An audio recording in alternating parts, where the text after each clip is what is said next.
On today's Locked On Jayhawks, KU Football NFL Draft Primer. You are Locked On Jayhawks, your daily podcast on the Kansas Jayhawks, part of the Locked On Podcast Network, your team every day.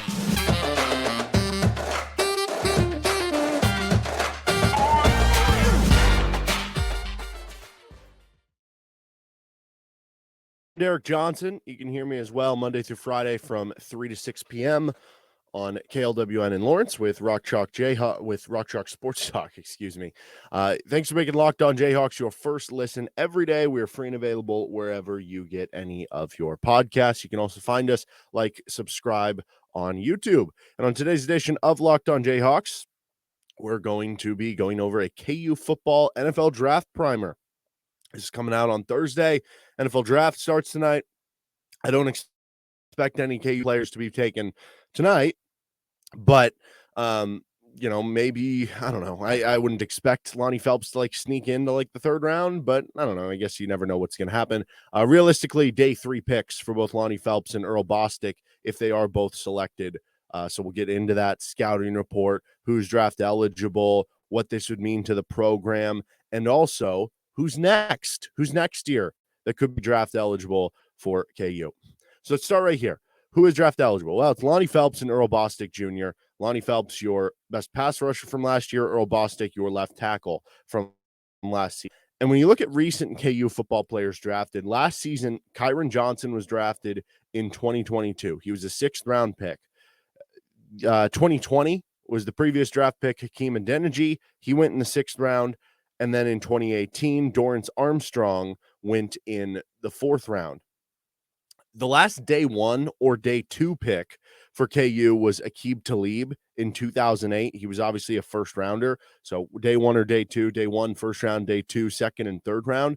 Before that, you have to go all the way back to 1997, which was Ronnie Ward, who went in the 3rd round as a linebacker from KU. So there hasn't been a lot of day 1 and day 2 success. I wouldn't expect that streak to end this year, like I said. But with Phelps and Bostick, you're looking at 2 guys who are definitely draftable. And again, we'll get into their scouting reports here. Phelps seems to have a edge on being drafted more than Earl Bostick, but Bostick also has the size advantage. Phelps is playing a little bit undersized. Bostick has the traditional left tackle size that maybe somebody could bring in and say, well, let's work with the frame here, right? But this is really cool that KU has a chance to get these players drafted for a couple different reasons. And I think it shows the growth of the program. And the more that your program rises, the better the program gets, the more wins that this team is getting, the more guys that are going to start getting drafted. And you'll see playing on on NFL Sunday, right? But the last time that KU had a player drafted in back-to-back drafts, which they have a chance to do because obviously Kyron Johnson went last year. So they just need one of those 2 guys to get drafted this year. The last time they had players taken in back-to-back drafts, you might think, I don't know, maybe it happened in the mid 2000s. They had some NFL players go. Maybe it happened in 08, 09 or 07, 08. No, you have to go back to 04, 05. The last time that they had players drafted in back-to-back NFL draft seasons. It was Adrian Jones and David McMillan were picked in back-to-back drafts in 2004 and 2005. So you have to go back 18 years at that point for the last time KU had players drafted in back-to-back drafts. They have a chance to do that this year after Kyron Johnson was taken last year and now Phelps or Bostick this year. The last time that KU had 2 players drafted in the same draft, you have to go back to 2015. KU actually had 3 players taken in the same draft that year. Ben Heaney got taken in the 5th. Ja'Cory Shepard got taken in the 6th. Dexter McDonald got taken in the 7th. You had 3 pros on your roster, and you only won 3 games. Hello, Charlie Weiss. Nonetheless, you have a chance to do that for the first time in 8 years. Have multiple players drafted on your team. I mean, there have been some years that, I think Texas has maybe only had 1 guy drafted over the past, handful of years or something like that. So, it's a very big deal for KU to have this opportunity and shows the increasing talent level, shows the increasing production, the increase in, people interested in the program because you're getting more scouts out because they're winning, because they're having more success. Why are they having more success? What players are doing well? And it is a reflection of that. And this is just, really the early going as you're building a program you're probably going to see more of those NFL guys go in terms of the program guys that you do bring in. So you're looking at year 3, year 4, year 5 down the road. This is just going to be kind of the surface level of everything. But again, that is really cool. And to see more guys get drafted, it's only going to help you more in the recruiting level. It's only going to help you more rise your own talent and success of your own program. And we'll see what happens with Phelps and Bostick. All right, we're going to get on to the projections for both those guys into the NFL draft in a second. First, though, this episode of Locked On Jayhawks is brought to you by Built Bar. Are you looking for a delicious snack but don't want all the sugar and calories? Then you need the best tasting protein bar ever, Built. You might be wanting to snack throughout the day. You don't want to eat like candy or something bad for you. Well, Built Bars are healthy and they taste amazing. They're covered in 100% real dark chocolate, and they come in unbelievable flavors like churro, peanut butter brownie, and cookies and cream. You're talking only 130 calories, 4 grams of sugar, whopping 17 grams of protein. They taste like a candy bar while maintaining amazing macros, and they're healthy. So you can order all your specialty items at built.com, or you can head into your nearest Walmart today, grab yourself a 4-bar box of cookies and cream, double chocolate bar, coconut puff. If you're close to a Sam's Club, run in, grab a 13-bar box to really stock up with hit flavors like brownie batter, puff, or churro puff. You can thank me later and check it out again at built.com. Projections, these guys. Let's start with Bostick. So if you look at, a bunch of the different sites on The Athletic, he is ranked the number 17th offensive tackle.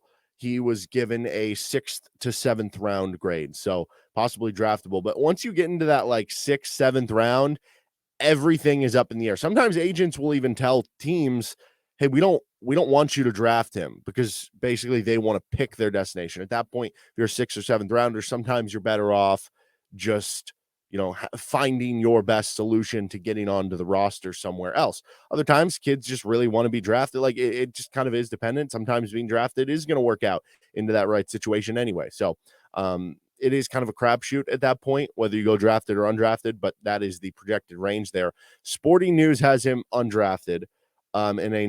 He is a non-top 200 player on the Pro Football Focus big board. He's number 362 on CBS, number 320 on ESPN. So basically, the collection, you look at him everywhere, he's somewhere between a 6th round pick and undrafted.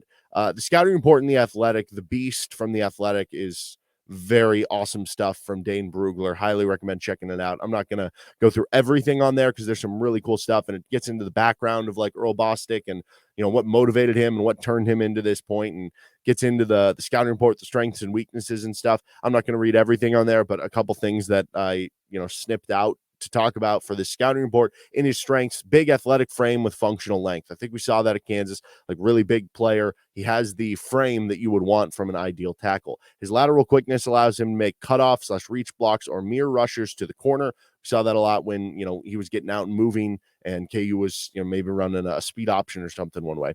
He added 40 pounds when he made the transition from tight end to offensive tackle in 2019. That's something that I almost forgot, that he was a tight end when he came into the KU program, and he moved to offensive tackle. Now, that does happen a good amount from the high school level to college, like not just at KU, but across the country. So it's not like super rare or anything, but that is certainly of interest.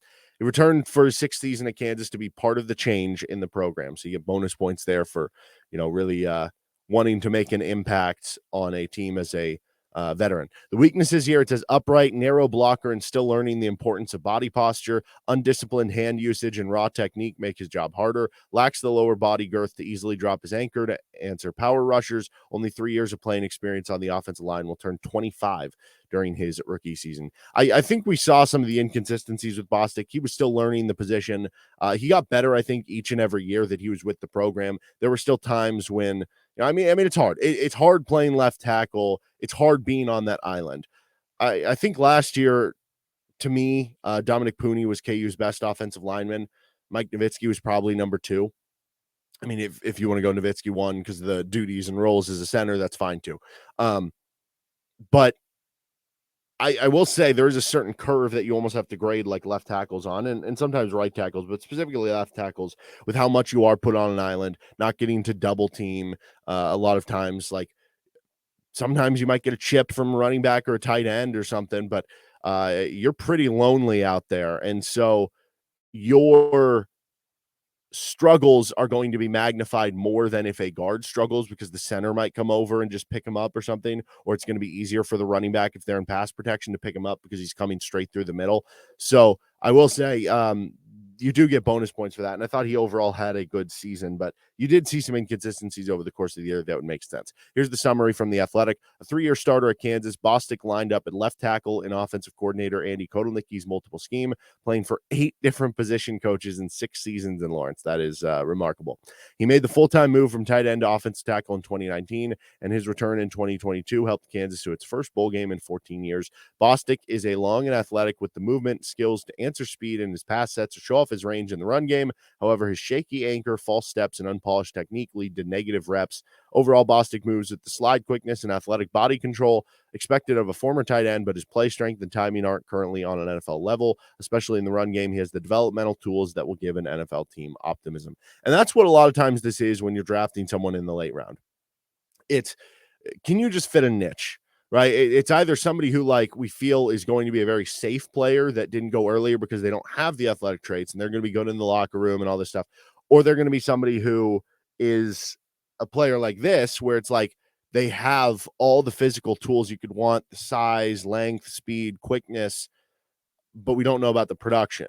Now, maybe if we get him in an NFL coaching building and get him more reps as a guy who hasn't played offensive tackle for a ton of time, he can develop into that guy. I feel like Earl Bostick is going to be someone who sticks on an NFL roster. I think he's going to continue to get those reps, whether it's a starting tackle or, a backup. I mean, Hakeem Adeniji was such a different guy. Like, he was a 4-year starter. He was more of a technician. Bostick has more of the athletic traits than Adeniji did. But Adeniji came right in and was immediately kind of playing for the Bengals because he had the higher floor there. But I think Bostick has the higher ceiling. So we'll see if he can fit that and make it work in the NFL. The other guy is Lonnie Phelps. He is ranked the number 23 edge by The Athletic with a 4th to 5th round grade. Sporting News has him undrafted. He's number 178 overall on Pro Football Focus's big board, 313 on CBS, number 147 on ESPN. So a lot more variance here for Lonnie Phelps than with Earl Bostick. But basically that puts him anywhere between being like a 4th round pick and being undrafted, realistically. The strengths that he was listed with: bursts off the ball to race around the arc or fire through the B gap, attacks the corner with momentum, naturally low pads. He has cat-like lateral quickness to work inside counters and effectively cross the face of blockers. Uses a swift swipe rip move to clear the blocker's outside shoulder. Violently chops at the quarterback's arms once he reaches the pocket. Agility helps him secure open field tackles. High motor pursuit player and chases run away from him. Plays with enduring toughness, consistent production the last 2 seasons at 2 different programs. I think we saw that a lot at Lonnie Phelps. I mean, he was having to deal with a ton of double teams, but he kept fighting through.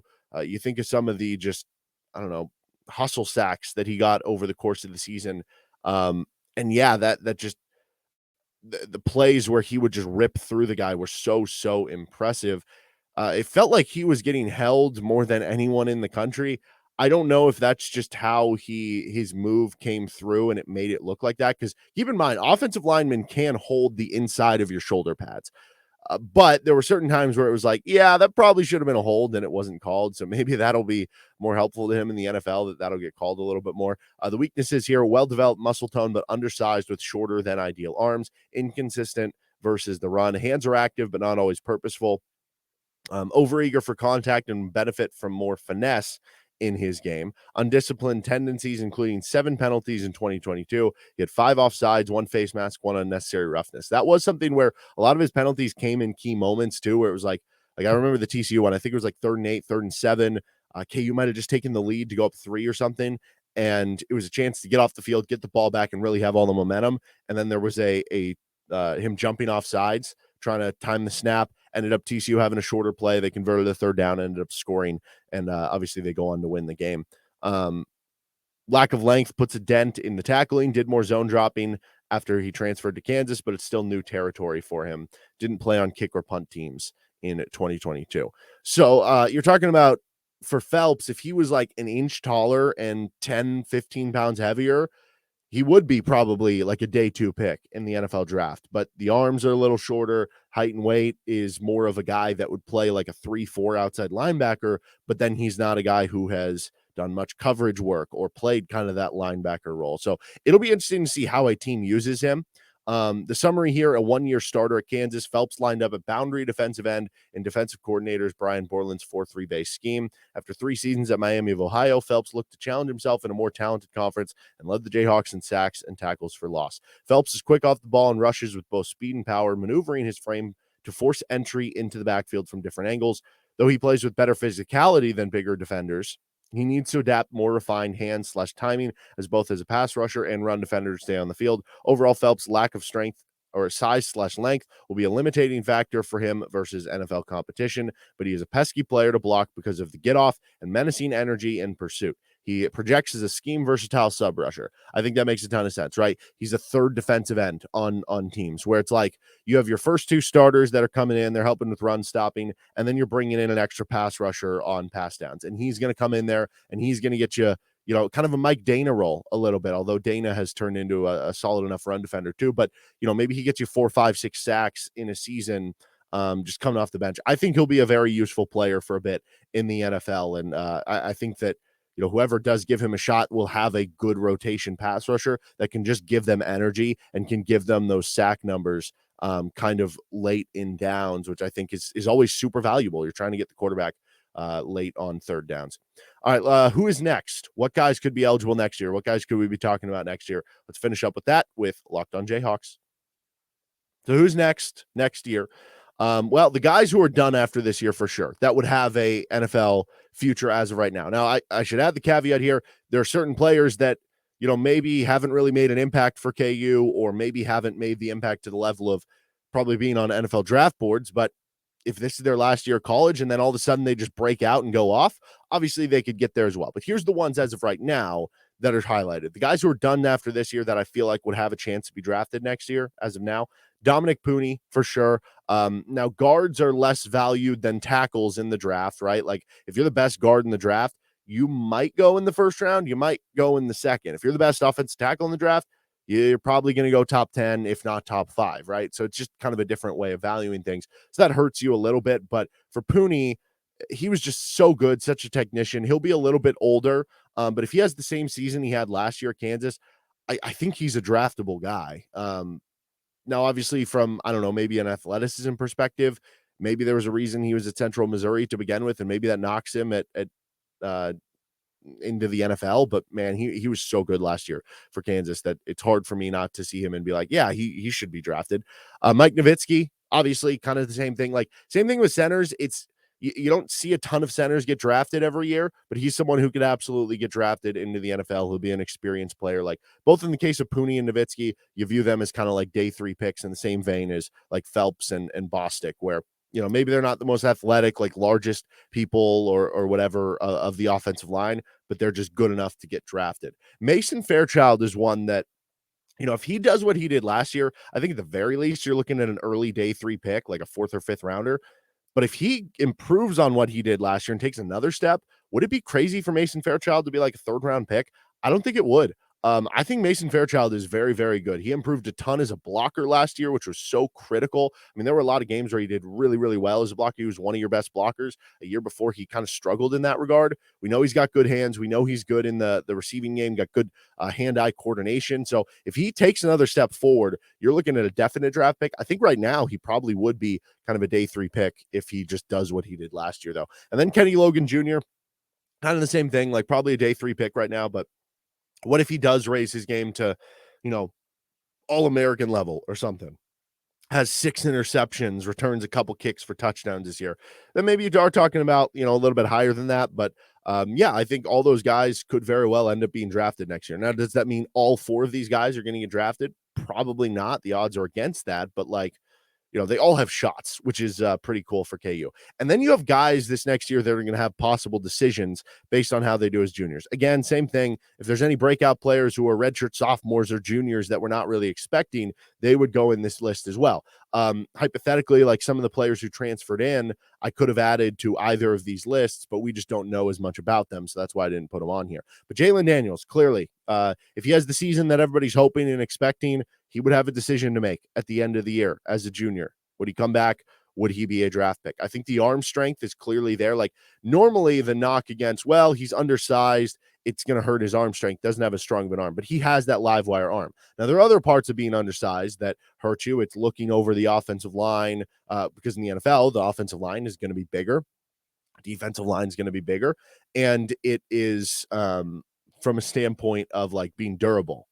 And so if Jalon can get through the year durability wise, that would be a big check mark for him in that area. But we have seen him get injuries in past seasons that I know for NFL scouts like that would be held against him a little bit as far as the size goes. But yeah, if he has a good season, like he'll have a decision to make. Devin Neal, if he has a great season, he'll have a decision to make. And as far as running backs go, a lot of times they'll go early because you only have so much tread on the tire as a running back that sometimes you're best off starting your career early on. So that would be one to monitor. Lawrence Arnold is, I thought about putting Luke Grimm. I mean, he's a senior. I think he can still have one more year left to play though. So technically he's a junior. But with Luke Grimm, he's a smaller, like slot receiver type that like, those aren't the guys that the NFL is going to be like, oh, you're a third round pick, come out early. Like he might, who knows? He might be a guy that gets drafted in a couple of years or works on an NFL roster if he gets undrafted, and I could see him sticking with an NFL roster. But Lawrence Arnold is the one who has the body for it and maybe the straight line speed and the contested catch that if he has a even better year this year than he did last year, maybe he has a decision to make. Logan Brown has the body for it. We don't know if he's going to start or not. If he does and has a great season, he could go pro. Offensive tackles are obviously at a premium in the NFL. Jeremy Robinson is a senior. I think he can have 2 more years of play. I could be wrong on that. But Robinson, again, pass rusher, premium position. He has the season you expect. Decision to make. I think Craig Young is expecting to go to the draft after this year, but I mean, ultimate athlete. This is going to be a guy who probably shoots up draft boards after the NFL draft combine. And then Cobee Bryant, he was first team All Big 12 last season. What if he takes another step forward and has even more interceptions this season and he is that All-American level player? Then you probably are looking at him being like a day 1 or a day 2 pick at that point, which would be pretty impressive. Like maybe he can be that next, top 2 day pick in the NFL draft if he has that season moving forward. He needs to be more of a technician and be more of a lockdown guy than just kind of a big play guy. But if he does that, he has a chance to go pretty high in the draft. And then obviously, again, any breakout candidates. All right, that's going to do it for our KU football NFL draft primer. We'll be back on tomorrow's show. And we might do a deep dive on Jalen Tyson. I don't know. Maybe we'll talk about this Arterio Morris stuff because he's going to be deciding on Friday. That'll do it for this episode of Locked On Jayhawks. You can find me on Twitter at DJohnsonRadio. You can find us wherever you find any of your podcasts. And you can subscribe to us on YouTube. Have a good rest of your day. Later.